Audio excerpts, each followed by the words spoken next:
Assalamualaikum warahmatullahi wabarakatuh, teman-teman semuanya. Selamat datang kembali di Ruang Tengah dari Cari Ustadz bersama dengan saya Dania Najmi. Di Ruang Tengah persembahan cariustadz.id yang merupakan sebuah platform yang menghadirkan ustadz dan ustazah yang ramah dan kompeten untuk berbagai kegiatan keagamaan. Dimulai dari belajar Islam untuk anak sampai dewasa, kemudian bimbingan mualaf, khotbah Jumat, dan juga kajian di kantor. Dan juga sejalan dengan semangat wasatiyah yang berarti berada di tengah, Cari Ustadz senantiasa mengajak teman-teman untuk selalu kritis belajar berbagai topik dari berbagai sumber yang ada. Maka dari itu, di Ruang Tengah, setiap topik tidak hanya akan dibahas dari perspektif agama oleh ustadz dan ustazah yang kompeten, tapi juga oleh para ahlinya di bidang masing-masing.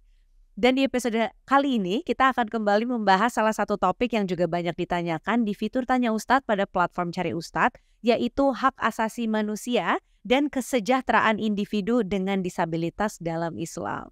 Kembali lagi bersama kita di episode kali ini ada dua narasumber, yaitu Ustazah Dr. Lilik Umi Kalsum MA, dosen Fakultas Usuluddin UIN Syarif Hidayatullah Jakarta, dan juga Mas Muhammad Arik Dimas Santoso SSI selaku Engagement Head dari Koneksi Indonesia Inklusif atau Konekin dan juga pengguna kursi roda. Dan perlu saya informasikan juga bahwa Koneksi Indonesia Inklusif atau Konekin merupakan impact platform yang berfokus pada edukasi dan pemberdayaan disabilitas yang sudah berdiri sejak tahun 2018.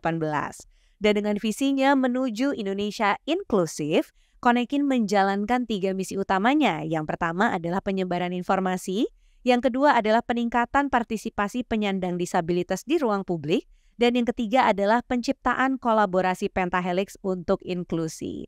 Mari kita sambut bersama-sama dua narasumber kita, ada Ustazah Lilik dan juga Mas Arik. Assalamualaikum Ustazah, Mas Arik. Waalaikumsalam Mbak Dania. Bagaimana puasanya, lancar-lancar? Insya Allah lancar ya semuanya ya. Alhamdulillah, Mbak Dania tambah segar.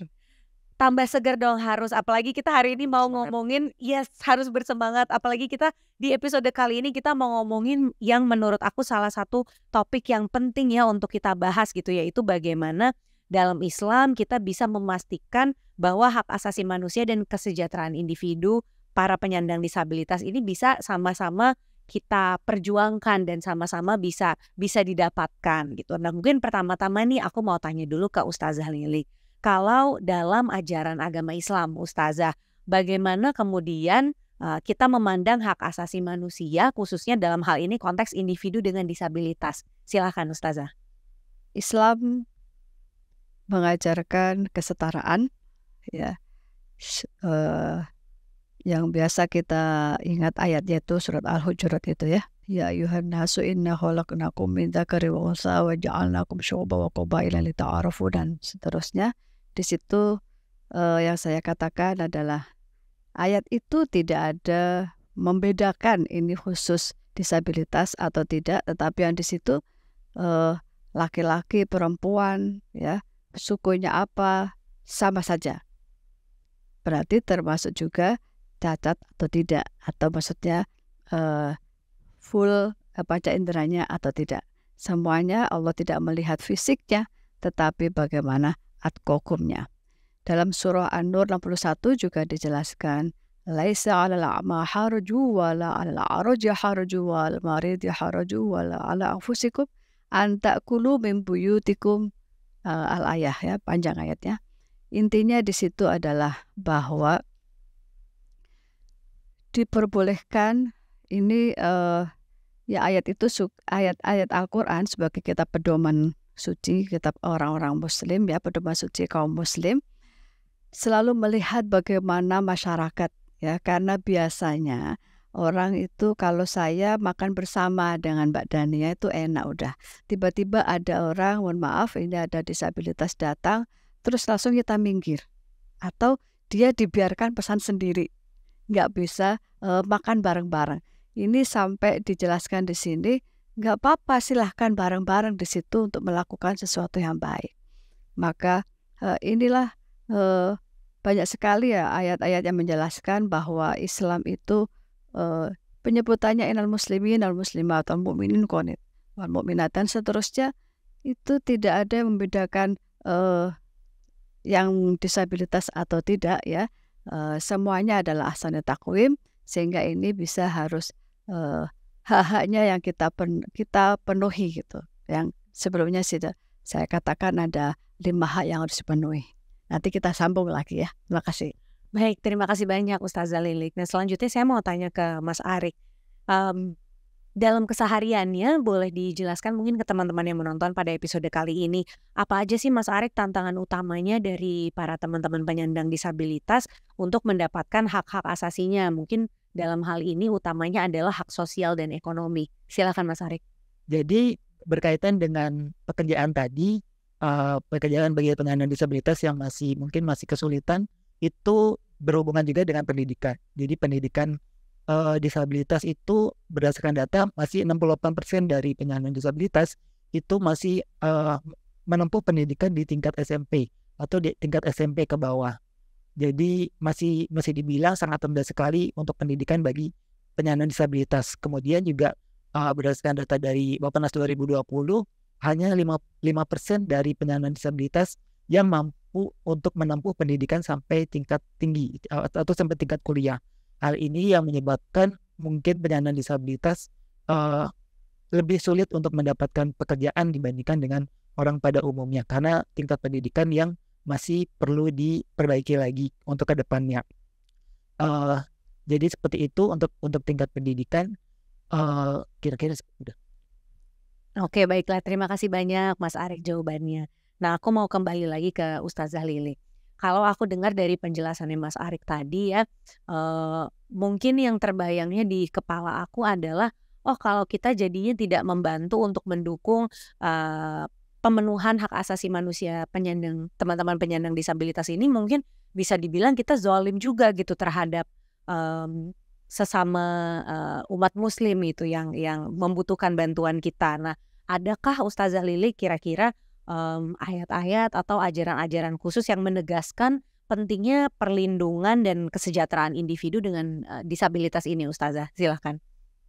Al-Quran sebagai pedoman umat Islam memang sangat-sangat menjunjung nilai-nilai kemanusiaan ya, sehingga caranya pun tidak ada yang langsung pada hukuman, tetapi ada yang sering juga etika-etika itu tidak langsung hukuman itu ya, tapi bagaimana cara menyambung kayak tadi itu, bagaimana kita diperbolehkan bermakan bersama, kemudian bagaimana itu berpendidikan yang sama gitu, sehingga apabila